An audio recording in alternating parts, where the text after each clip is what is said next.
Welcome, it's your boy Mike, and I'm making this video to talk about the Western Conference sleeper and the Western Conference team that I believe won't be that good. See, in thinking about it, I could be completely wrong. That's the whole point of making predictions. We're only a few weeks, well, 1 week, a couple days away from the NBA season starting. October 18th, make sure you're tuning in.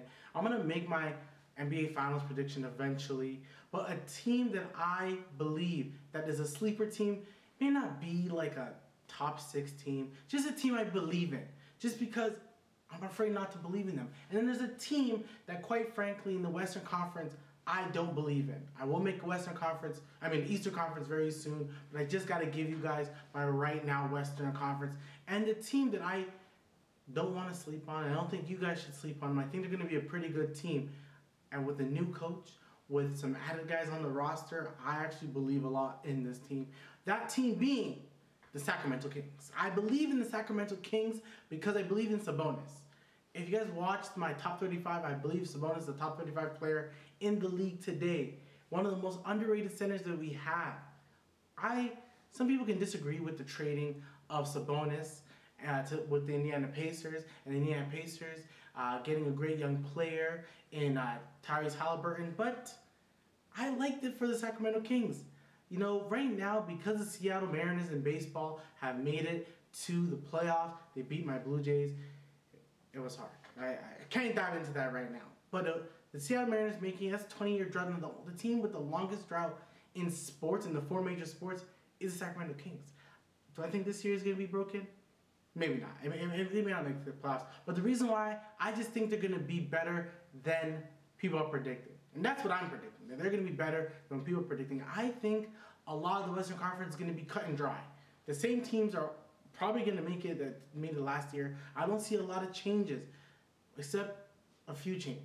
The Jazz won't make it to the playoffs. I think we can all agree the Jazz won't be that good. Obviously, they lost Rudy Gobert, lost Donovan Mitchell. They're tanking. They're trying to get Victor. That is the goal. Or Scoot, one of the two. They're really trying to get one of them. Now, in saying all that, if them are dropping down, there's teams like the Pelicans that are going to get better. There's teams like the Blazers believe they're pretty good. Now, because the Sacramento Kings, like I said, I'm just going to name their starting unit. I think their starting unit is one of the better ones on the team. So right now, ESPN, this is what ESPN has. De'Aaron Fox, Kevin Huerter, a really good pickup. I think a really good pickup. I think Orlando's going to miss him, whatever. Good three-point shooter. You have Harrison Barnes. You have Keegan Murray, a guy, I don't want to make my predictions right now, but he's obviously top 3 on a lot of people's list of Rookie of the Year, and I think he's going to be a solid player. He may never make it to an All-Star team. He may never. But he reminds me of those type of players like a Paul Millsap who are always going to be good for multiple years, average 20 points a game.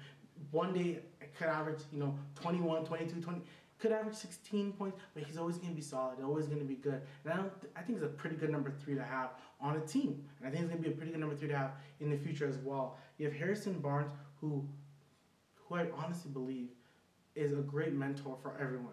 He's won a title before. He's helped teams win. I think Harrison Barnes, I think a lot of people would agree, is a pretty good player. And I think, once again, you have Sabonis. You have De'Aaron Fox as the number 1 guy, and you have Sabonis as the number 2. But Sabonis could be the number 1 guy, or De'Aaron Fox.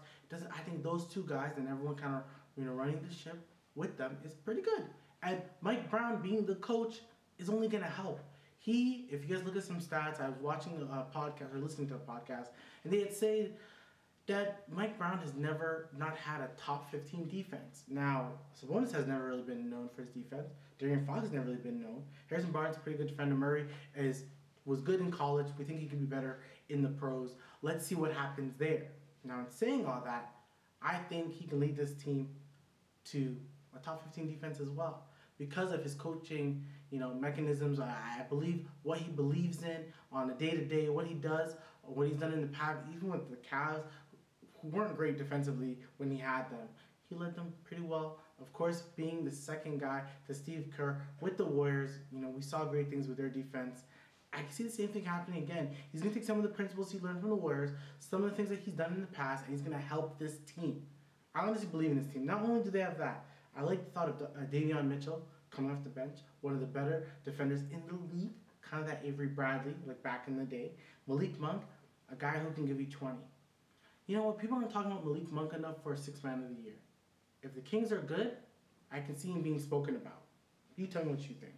Terrence Davis, we don't really talk about a lot because he was with the Raptors. He has some cases. I'm not going to talk about it too much. But as a player, he is good. Can't play defense, but he is good. Can score the ball. KZ Okpala, I do like him a lot. And Richaun Holmes, a guy that many people were talking about. A guy that a lot of people want to have on their team, including my own Toronto Raptors, really wanted Richaun Holmes. He's a good quality backup. If it's up to me, sometimes I'm thinking maybe the best version of this team is you put De'Aaron Fox, then you go Harrison Barnes at the 2, go Keegan Murray at the 3, then you go Sabonis at the 4, and Richaun Holmes at the 5. You're going a little big, but I kind of like that. You can go big, better for the defense, offensively gifted. Then the bench can have a Huerter, a Mitchell, a Malik Monk. You can just play Holmes and Sabonis at the 5. You can mix and match. I just believe a lot in what Sacramento Kings can do. I'm not predicting them to be a number 1 seed. I'm honestly not even predicting them to be number 6 or top 6 in the West. I just think this team is not going to be as bad as people could project. I think they can probably make I think they're going to make a plan. They're that good, they're going to make a plan. I think they're better than the Blazers. The Lakers, I don't know. LeBron and Anthony Davis are good. I think the Lakers team could be a top 6 team. It's facts. I think the team could surprise. I wouldn't be shocked if they made top 6. I don't think it, but I wouldn't be shocked. And that's the point of being a surprise. My surprise team is Sacramento because I'm not going to be shocked that they would be top 6. Simple as that. Now the team that I think is going to disappoint, a team that I don't think will be top 6. As much as I want to go back and forth and potentially put them top 6, and then I hear a lot of people saying, no, they're still going to be a good team, they're still going to be a good team. It's the Phoenix Suns. I knew the moment I saw them lose to Dallas that they weren't going to be great. If Phoenix wins a bunch of games, once again, I won't be surprised. But I would not be surprised if they are, 7th, 8th, 9th, 10th. Honestly, they don't make the playoffs at all. The Phoenix Suns remind me a lot of the Toronto Raptors. And I mean Toronto Raptors with Kyle and DeMar. You have that all-star shooting guard who can just get buckets, and then you have a leader in Chris Paul, just like a Kyle Lowry. And what those teams did is they didn't go very far. They did win a lot of games. I'll give them that. Those teams won a lot of games. But they did not win they didn't win the games that were important the most. They didn't win the games that we were looking forward to win. They didn't win the game ones against LeBron, okay? That's what the Raptors didn't do. And I don't see Phoenix doing the same thing. Honestly, when they were first placed a few years back, we all predicted and still thought the Lakers were going to win. We all still think that if Anthony Davis was healthy during that playoff series, the Lakers probably would have won. So, good on them. They made it to the finals a year ago, and that's fine. But I don't think we predicted them to beat the Bucks. And I'm not predicting them. They had a good season last year, but that's because of that knowing what you guys are is good. And the reason, I'm not even diving into the reason. I ultimately believe that I'm going to be that good. Chemistry. It's gone. It's not there. They don't really get along anymore. They're not really liking each other. I can see Chris Paul getting very frustrated very soon. DeAndre Ayton does not want to be there. He doesn't want to listen to the coach. And if one guy listens to the coach, we can see it trickle down now. He may not listen to Chris Paul. Yes, everyone says DeAndre Ayton needs to be pushed, wants to be pushed. But is he really going to be pushed anymore by this team? He doesn't want to be there. He hated the fact that they re-signed him. And then we're not even talking about the Robert Sarver stuff. That's just in the back of them, just hovering around. No one knows what's going to happen. He's going to sell the team. We could be selling him to a Steve Ballmer type figure who honestly is willing to spend the money. And that could be really good for the team. But I don't see a lot for this team. The chemistry's off. They lost by a lot to the Dallas Mavericks. They can be top 6. I don't see them making it past the first round. They're going to disappoint a lot of teams. They're going to disappoint a lot of people who believe in this team. And quite frankly, I don't see it. I just don't see it with this team. I don't know. I could be crazy, but I don't see it. I do like some of their players. Oh, we're not even talking about Jay Crowder. Jay Crowder wants to leave. Now, if they get a really solid player back from Jay Crowder, because I know they want someone good, they want someone similar to Jay Crowder, like get a younger version of that, then still have a Cam Johnson start for them, okay, maybe I won't predict them to be I still predict them to be a bottom 6 team, maybe 6 and below. If they're top 5, I'll be very shocked. I don't think they're be that good.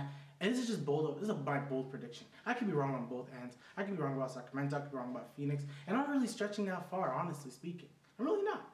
Phoenix may not be good. Like Denver is still there. We have the Clippers. We have the Grizzlies. We have Dallas. We have the Pelicans. So they're not. I don't think they're better than those teams. So if they're not better than those teams, then I gotta say that they're gonna drop. I think the Western Conference is better. I think the teams that are good are pretty all even, but I think the whole NBA is just really even up top now. I don't think there's any outlier team. There will be an outlier team that probably wins 55 to 60 games, but I don't think they're being the Phoenix Suns like they did last year. Tell me what you guys think. Make sure you guys comment. Make sure you guys subscribe. I'm going to do the Eastern Conference. You're going to watch it. Hopefully you like it. And I'll talk to you soon.